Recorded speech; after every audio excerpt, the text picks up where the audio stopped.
Hello, welcome to Harsh classes. I hope all you are going very good.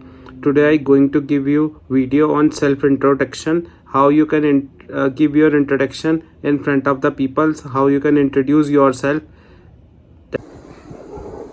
देखो आज जो topic है वो है सेल्फ इंट्रोडक्शन कि अपने आप का तुम किस तरीके से इंट्रोडक्शन दोगे। जैसे कि आप सब कहीं भी जाते हो किसी इंस्टीट्यूट के अंदर, किसी कोर्स वगैरह की इंक्वायरी वगैरह के लिए, तो उसमें भी आपको अपना इंट्रोडक्शन देना पड़ता है। और या किसी स्कूल में एडमिशन के लिए भी जाते हो तो उसके लिए भी आपको अपना इंट्रोडक्शन देना पड़ता है। तो उसमें सबसे पहले अगर आप टीचर्स के फ्रेंड में बैठे हो तो फ्रेंड्स नहीं के कहना, तो फिर तो रिस्पेक्टेड तो फिर डायरेक्टली यहाँ से चालू कर देना, ठीक है।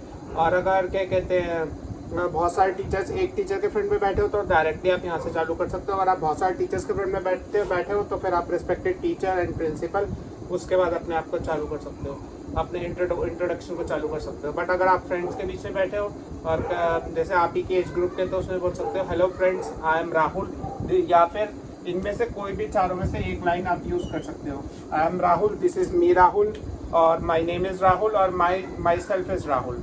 फिर उसके बाद अपनी एज बता देना, आई एम जितनी भी एज है, आई एम -year old, और basically and currently I belong to Delhi. Basically and currently मैं दिल्ली से बिलोंग करता हूँ। एंड आई पुट ऑन या ट्वेलाइट, दोनों में एक ही बात ये होती है कि मैं यहाँ पे रहता हूँ, या पुट ऑन बोलो या ट्वेलाइट बोलो, दोनों का मीनिंग रहने से ही होता है। तो जिस जगह आप रहते हो, मैंने फॉर एग्जाम्पल यमुना विहार यहाँ लिखा, which is a part of north east Delhi, तो आपका जो सा भी पार्ट हो वो दिल्ली का, वो आप लिख सकते हैं इसके अंदर। उसके बाद नेक्स्ट आता है क्वालिफिकेशन। उसमें आपको अपनी क्वालिफिकेशन बतानी होगी। जैसे हमारी क्वालिफिकेशन 3 टाइप्स की होती है।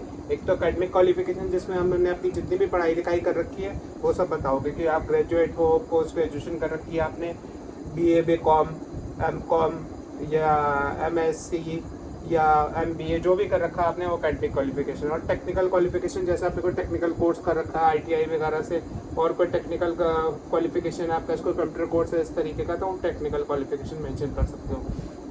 और प्रोफेशनल कोर्स कोई कर रखा है आपने, तो प्रोफेशनल क्वालिफिकेशन में आप उसमें ऐड कर सकते हो। तो उसके बाद इसको लिखना है, बोलोगे आप इस तरीके से, as far as my qualification is concern in the field of academic के अंदर जो भी आपके एकेडमिक क्वालिफिकेशन है वो आप बता दो, फिर ऐसे ही टेक्निकल बताओगे और ऐसे ही प्रोफेशनल बताओगे। और अगर आपके पास खाली एकेडमिक ही है, टेक्निकल प्रोफेशनल नहीं है, प्रोफेशनल क्वालिफिकेशन नहीं है, तो आप खाली एकेडमिक ही बता सकते हैं। इधर ऑफ द इन तीनों में से कोई भी, अगर 2 है तो 2 भी बता सकते हो, या तीनों है तो तीनों भी बता सकते हो, एक है तो एक भी बता सकते हो। फिर उसके बाद आता है स्ट्रेंथ। तो आपका स्ट्रेंथ में आपकी 5 चीजें मेनली होती हैं। पॉजिटिव थिंकिंग नेचर आपका सबसे बड़ी ताकत है आपकी, या आप हार्ड वर्किंग नेचर है आपका, या पैशन पावर आपकी अच्छी है, पंक्चुअलिटी आपकी अच्छी है, या आप फास्ट रनर हो। तो इस तरीके से जो आप अपनी स्ट्रेंथ को डिफाइन कर सकते हो। उसके बाद देखो आता है कि जितनी भी आपको स्ट्रेंथ पीछे मैंने 5 बताई, तो उनमें से आप कोई सी भी एक लेकर के बता सकते हैं, 2 भी बता सकते हैं। कि जैसे my strength is my positive thinking nature and fast learner and punctuality, any 2 आप मोस्टली बता सकते हैं। फिर हॉबीज में आप बता सकते हैं कि as far as my hobbies are concern, I am fond of listing music and gardening. या आप कोई और बता सकते हो कि म्यूजिक आपको स्टेम कलेक्टिंग पसंद है, या कोई भी आपकी हॉबी है, तो you can write it, you can tell about them. और the aim of my life is to become, आप क्या बनना चाहते हैं, आप डॉक्टर बनना चाहते हैं तो doctor, teacher, anything you want to become, तो वो आप इसमें लिख सकते हो। That's all my intro, thank you.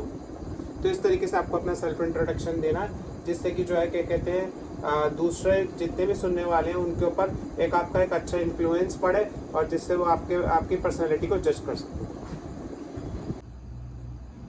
I hope you like this video. Thanks for watching. If you have any query related to my videos, just comment, just write it down in the comments, and I will definitely reply you soon. Thank you so much.